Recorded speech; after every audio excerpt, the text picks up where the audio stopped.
What's going on, everyone? Welcome back to another video, and today we're going to be looking at GBPCAD that I took on May 5th. Now, if we look into the past, we can actually see that we really weren't in a trend at all. We can just see that price was bouncing back and forth between this support and this resistance area. Even if we keep scrolling back into the past, we really see that there's no strong trend. We can kind of see that we're in a slight uptrend, but overall it's really just price consolidating for the most part.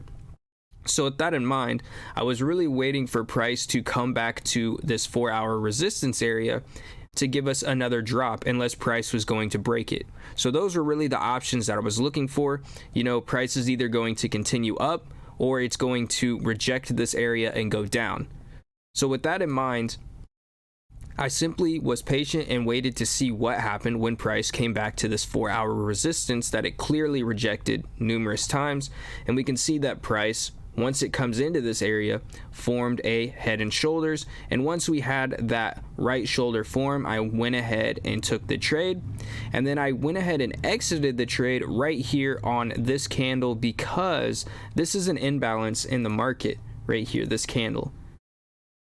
So a lot of times when you see this, you'll have price reverse or it'll just consolidate for a long time because of the imbalance in the market, which you can see how price was going in a steady pace, and then once it hit this area, you can see how it consolidated for roughly a day before finishing that drop. So for me, I don't like to stay in my trades if I don't have to. I just like to get in and out of the market. So from here to here, you know, I scored about 135 pips on this trade. It was very, very simple. You know, just like I said, we were bouncing back and forth between these two support and resistance areas.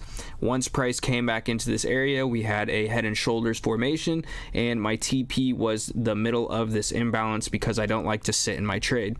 So if you guys have any questions over anything at all that I went over in this video, please just drop a comment below and I'll be more than happy to help you out. And also, if you'd like to see all the trades that I take live, go ahead and follow me on Instagram and just check out my stories there, and you'll see all of these trades as I take them live.